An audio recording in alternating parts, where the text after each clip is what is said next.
ہفتہ واری جمعرات کے دن نشر ہونے والا واعظ و نصیحت کے عنوان سے حضرت متکلم اسلام مولانا محمد الیاس گھمن حفظہ اللہ کا اس ہفتے کا مضمون، جس کا عنوان ہے پڑوسیوں کے حقوق۔ پڑوسیوں کے حقوق۔ اللہ تعالیٰ نے انسان کو معاشرتی زندگی بسر کرنے کے لیے پڑوسیوں کی نعمت سے نوازا ہے۔ پڑوسیوں کے ساتھ اگر اچھا سلوک ہوگا، اچھا برتاؤ ہوگا تو ہمارا ایریا سکون کا گہوارہ بن سکتا ہے۔ رسول اللہ صلی اللہ علیہ وسلم نے پڑوسیوں کے حقوق کی بہت اہمیت ذکر فرمائی ہے۔ ام المؤمنین سیدہ عائشہ صدیقہ رضی اللہ تعالی عنہ بیان فرماتی ہے کہ نبی کریم صلی اللہ علیہ وسلم نے فرمایا، پڑوسیوں کے حقوق کے بارے میں، پڑوسیوں کی اہمیت کے بارے میں جبریل امین میرے پاس اتنی بار تشریف لائے کہ مجھے یہ گمان ہونے لگا کہ ایک پڑوسی کو دوسرے پڑوسی کی میراث میں وارث حقدار قرار دیا جائے گا۔ اتنی زیادہ پڑوسی کی اہمیت ہے۔ حدیث مبارکہ سے آپ اندازہ لگا سکتے ہیں کہ شریعت اسلامیہ میں پڑوسی کی قدر و منزلت اور اس کا احترام و عزت کس قدر ہے، کتنا بڑا ہوا ہے۔ اگر سوسائٹی لیول پر، اگر معاشرتی طور پر ہم پڑوسیوں کے حقوق ادا کرنا شروع کر دیں، ہم اپنے بازو میں رہنے والے، اپنے محلے میں رہنے والوں کے حقوق ادا کرنا شروع کر دے تو ہمارا معاشرہ، ہماری سوسائٹی جنت کا نمونہ بن جائے گی، امن کا گہوارہ بن جائے گی۔ حضرت ابو ہریرہ رضی اللہ تعالی عنہ سے روایت ہے کہ رسول اللہ صلی اللہ علیہ وسلم نے فرمایا، جو شخص اللہ رب العزت اور قیامت کے دن پر ایمان رکھتا ہے، یعنی تمام ایمانی باتوں کو، ایمانیات کو صدق دل سے تسلیم کرتا ہے، اسے چاہیے کہ وہ پڑوسی کی عزت کرے۔ اس حدیث مبارکہ سے معلوم ہوا کہ مومن کی شان تو یہ ہے کہ وہ پڑوسیوں کی عزت کرے، وہ پڑوسیوں کی عزت کر کے ان کی رکھوالی کرے، ان کے ساتھ اچھا برتاؤ کرے۔ اسی طرح حضرت ابو ذر غفاری رضی اللہ تعالی عنہ بیان فرماتے ہیں کہ رسول علیہ الصلاۃ والتسلیم نے فرمایا، اے ابو ذر، جب تم شوربے والا سالن بناؤ تو پڑوسیوں کو اس میں سے دینے کے لیے کچھ پانی بڑھا لیا کرو۔ اس حدیث مبارکہ کا مقصد یہ ہے کہ پڑوسیوں کے حقوق ادا کرتے وقت معمولی چیزیں دینے میں بھی کوتاہی سے کام نہ لو۔ معمولی سی چیز ہے تو بھی دے دو، بلکہ اگر سالن بھی بنایا ہے آپ نے تو اس میں جو چیز آپ بنا رہے ہیں اس کی تھوڑی مقدار بڑھا لو، اس میں تھوڑا اضافہ کر لو، تھوڑا پانی بڑھا لو، تاکہ اپنے پڑوسی کو آپ دے سکے، اپنے پڑوسی کو بھی اپنے کھانے میں شریک کر سکے۔ پڑوسیوں کے بارے میں حضرت ابو ہریرہ رضی اللہ تعالی عنہ سے ایک روایت ہے کہ رسول اللہ صلی اللہ علیہ وسلم نے فرمایا، کوئی شخص اپنے پڑوسی کو دیوار پر لکڑی وغیرہ گاڑنے سے، کیل وغیرہ ٹھوکنے سے، اسے دیوار استعمال کرنے سے نہ روکے۔ لیکن یہ بات یاد رہے کہ یہ تب ہے، یہ حکم اس وقت ہے جب دیوار مضبوط ہو اور پڑوسی کے استعمال کرنے سے، لکڑی گاڑنے سے نقصان کا خطرہ نہ ہو، نقصان کا اندیشہ نہ ہو۔ اگر دیوار مضبوط نہیں ہے، دیوار کمزور ہے یا پڑوسی کے استعمال کرنے سے نقصان کا خطرہ ہے، نقصان کا اندیشہ ہے، تو محبت کے ساتھ روکا جا سکتا ہے، محبت کے ساتھ اچھے انداز میں روکا جا سکتا ہے۔ لڑائی جھگڑے پر اور تو میں پر اترنے کی ضرورت نہیں ہے۔ حضرت عمرو بن شعیب رضی اللہ تعالی عنہ اپنے والد کے واسطے سے اپنے دادا سے روایت کرتے ہیں کہ رسول اللہ صلی اللہ علیہ وسلم نے فرمایا، کیا تمہیں پڑوسیوں کے حقوق کا پتہ ہے؟ پھر خود ہی ارشاد فرمایا، اذا استعانک اعنتہ،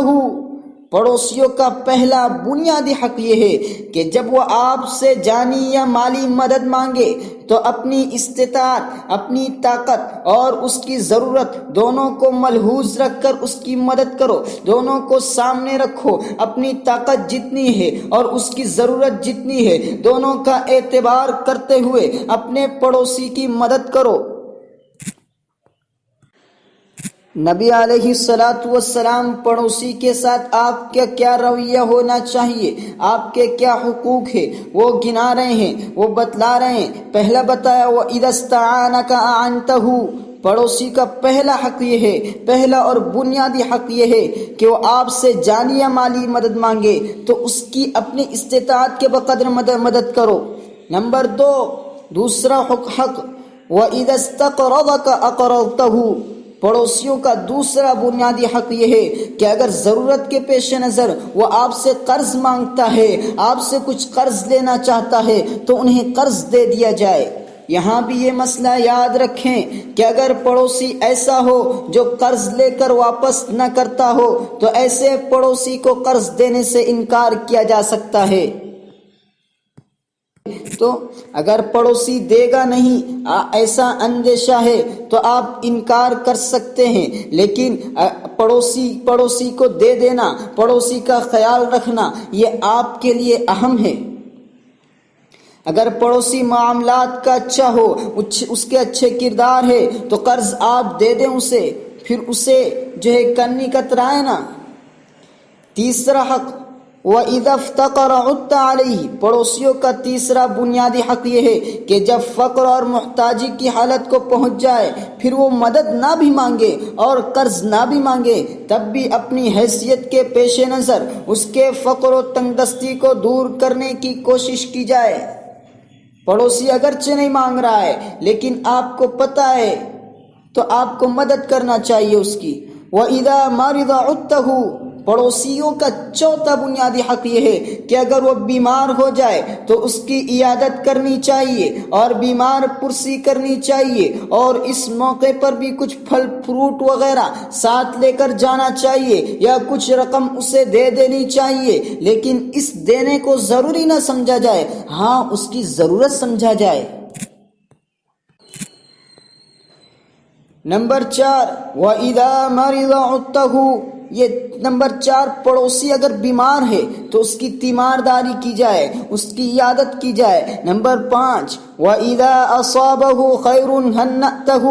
پڑوسیوں کا پانچواں بنیادی حق یہ ہے کہ جب ان کے ہاں کوئی خوشی کا موقع آئے، مثلا ان کے ہاں اولاد ہونا، امتحانوں میں پاس ہو، روزگاری مل جائے، شادی بیاہ کا موقع ہو تو ان کو مبارکباد دی جائے، آپ جا کر ان کو مبارکباد دے، ان کی خوشی میں شریک ہو۔ یہاں بھی یہ بات یاد رکھیں کہ اگر وہ پڑوسی خوشی کے موقع پر غیر شرعی یا غیر اخلاقی پروگرام کرتا ہے تو اس میں بالکل شرکت نہ کی جائے اور نہ ہی اس موقع پر مبارکباد دی جائے تاکہ اس کو اپنی غلطی کا احساس ہو۔ نمبر 6 وَإِذَا أَصَابَتْهُ مُصِيبَةٌ عَزَّيْتَهُ، پڑوسیوں کا چھٹا بنیادی حق یہ ہے کہ جب ان کے ہاں کوئی غمی کا موقع آئے، کوئی تکلیف کا موقع آئے، مثلا کسی کا انتقال ہو جائے، ان کے ہاں کوئی وفات ہو گئی ہے، ان کے ہاں چوری ہو گئی ہے، ایکسیڈنٹ ہو گیا ہے، گھر میں کسی چیز کا نقصان ہو گیا ہے تو ان کے ساتھ اظہار ہمدردی کریں، ان کو تسلی دیں۔ نمبر 7 وَإِذَا مَاتَ اتَّبَعْتَ جِنَازَتَهُ، پڑوسیوں کا بنیادی 7واں حق یہ ہے کہ جب ان کے ہاں فوتگی کا معاملہ ہو، کسی کا انتقال ہو جائے، بشرط صحت عقائد اس کے جنازے میں شرکت کی جائے۔ ہاں اگر فوت ہونے والے پڑوسی کے عقائد درست نہیں ہے، اس کے عقیدے میں گڑبڑ ہے، اس کے عقیدے ڈیمیج ہیں تو جنازے میں شرکت سے اجتناب کیا جائے، کیونکہ جنازہ حکم شرعی ہے، کوئی رسم نہیں ہے۔ نمبر 8 وَلَا تَسْتَطِيلُ عَلَيْهِ بِالْبِنَاءِ تَحْجُبُ عَنْهُ الرِّيحَ إِلَّا بِإِذْنِهِ، پڑوسیوں کا بنیادی حق 8واں یہ ہے کہ اپنے گھر کی دیوار اس کی اجازت کے بغیر اتنی اونچی نہ بنائی جائے کہ اس کے گھر کی ہوا رک جائے۔ آج رواج بن چکا ہے، اپنے بازو میں پڑوسی کو دیکھتے ہی نہیں ہے، وہ غریب ہے، وہ مسکین ہے، لیکن اپنی دیواریں اونچی کرتے چلے جا رہے ہیں، بڑی بڑی بلڈنگیں بناتے چلے جا رہے ہیں۔ تو نبی علیہ السلام نے تعلیم دی ہے کہ غریبوں کا بھی خیال رکھا جائے، اپنے پڑوسیوں کا بھی خیال رکھا جائے، تو اس کی اجازت کے بغیر دیوار اتنی اونچی نہ بنائے کہ اس کے گھر میں آنے والی ہوا رک جائے۔ یا اس صورت میں ہے، یہ اس صورت میں ہوگا جب عام آبادیوں میں گھر بنایا جائے۔ اگر کسی مجبوری کی وجہ سے رہائشی یا دفاتر وغیرہ کے پلازے بنانا ناگزیر ہو تو بھی اخلاقی طور پر پڑوسی سے اس کی اجازت لی جائے، اور پڑوسی کو بھی اخلاقی طور پر اجازت دے دینا چاہیے۔ پڑوسی کے لیے بھی پڑوسی کو چاہیے کہ وہ اجازت دے، وہ بھی رعایت کرے، وہ بھی سامنے والے کی سہولت کو دیکھے۔ اس کے ساتھ ساتھ بے پردگی کے پیش نظر پڑوسیوں کو اطلاع کیے بغیر اپنے گھر کی چھت پر چڑھنا بھی جائز نہیں ہے۔ نمبر 9، وَلَا تُؤْذِيهِ بِقُدَارِ قِدْرِكَ إِلَّا أَن تَغْرِفَ لَهُ مِنْهَا۔ پڑوسیوں کا نواں بنیادی حق یہ ہے کہ گھر میں کھانا تیار کرتے وقت اس بات کا خیال کیا جائے کہ کھانوں کی تیاری کے وقت پیدا ہونے والی خوشبو سے پڑوسی کو تکلیف نہ دی جائے، پڑوسی کو تکلیف نہ ہو۔ یہ نہ ہو ایک گھر سے روزانہ قسم کی کھانوں کی خوشبوئیں مہکتی رہیں، اچھی خوشبو آئے اور ساتھ والا پڑوسی بھوکا رہے۔ ہاں، اگر کھانا تیار کرنے کے بعد کچھ ان کو بھی اخلاقی طور پر بھیج دیا جائے تو یہ بہت اچھی بات ہے۔ نمبر 10، وَإِنِ اشْتَرَيْتَ فَاكِهَةً فَاهْدِ لَهُ۔ پڑوسیوں کا بنیادی 10واں حق یہ ہے کہ اگر آپ اپنے لیے پھل وغیرہ خریدیں تو ان میں سے کچھ پڑوسیوں کو بھی ہدیے کے طور پر بھیج دیں، اور اگر آپ ایسا نہیں کر سکتے یا آپ کے لیے ایسا کرنا فی الوقت اس ٹائم پر ممکن نہیں ہے تو پھر اپنے گھر میں پھل وغیرہ چپکے سے لائے تاکہ پڑوسی دیکھ کر دکھ بھری آہیں نہ بھرے، اور اپنے بچوں کو پھل دے کر باہر نہ بھیجیں، کیونکہ اس کی وجہ سے پڑوسیوں اور ان کے بچوں کو غم ہوگا، وہ رنج و ملال اور غربت کا احساس کریں گے۔ حضرت ابو ہریرہ رضی اللہ تعالی عنہ سے مروی ہے کہ رسول اللہ صلی اللہ علیہ وسلم نے فرمایا، پڑوسیوں کو تکلیف دینے والا شخص جنت میں داخل نہیں ہو سکتا۔ پڑوسیوں کو تکلیف دینے والا شخص جنت میں داخل نہیں ہو سکتا۔ حدیث مبارکہ کا مطلب یہ ہے، اولاً جنت میں داخل نہیں ہوگا، اسٹارٹ میں جنت میں داخل نہیں ہوگا۔ ہاں، پڑوسیوں کو دی گئی تکلیف والے جرم کی سزا بھگتے گا پہلے، پڑوسیوں کو معاف کرنے کی وجہ سے بالآخر جنت میں چلا جائے گا، کافروں کی طرح ہمیشہ کے لیے جہنمی نہیں ہوگا۔ ان احادیث سے جہاں یہ بات سمجھ میں آتی ہے کہ پڑوسیوں کے اتنے حقوق ہیں تو خود اپنے گھر والوں کے کتنے حقوق ہوں گے، اپنے گھر کے رشتہ داروں کے ساتھ کتنے حقوق ہمیں ادا کرنے ہوں گے۔ جب پڑوسیوں کو تکلیف دینا، ان کا دل دکھانا جائز نہیں تو خود اپنے گھر والوں سے بول چال چھوڑنا، مار پیٹ کرنا، غیر اخلاقی برتاؤ کرنا کیسے جائز ہو سکتا ہے؟ آج ہماری سوسائٹی میں، آج ہمارے معاشرے میں بہت سے خود کو دیندار کہلانے والوں کا اپنے گھر والوں کے ساتھ اچھا سلوک نہیں ہے، اپنے گھر والوں کے ساتھ اچھا رویہ نہیں ہے۔ اگر گھر والوں کے ساتھ اچھا سلوک ہو تو امر بالمعروف اور نہی عن المنکر کو چھوڑ دیا جاتا ہے، ہر جائز اور ناجائز خوشیاں دینا شروع کر دی جاتی ہے۔ اپنے گھر کے اندر ہر چیز، چاہے وہ حلال ہو، حرام ہو، جائز ہو، ناجائز ہو، سب کو الاؤ کر دیا جاتا ہے۔ اسلام وہ اعتدال والا دین ہے کہ یہاں خوشی بھی دینی ہے اور جائز خوشی دینی ہے۔ نیز یہاں پر ایک بات اور ملحوظ رکھنی چاہیے، بالخصوص جو لوگ صاحب ثروت ہیں، جن کے پاس کچھ دولت ہے، انہیں چاہیے کہ وہ خواہ اپنے پڑوسیوں کے ہاں چلے جایا کریں، کسی بھی بہانے سے چلے جائیں۔ بھائی ہمارے گھر پہ مہمان آئے ہوئے ہیں، ہمیں ایک دسترخوان دے دو،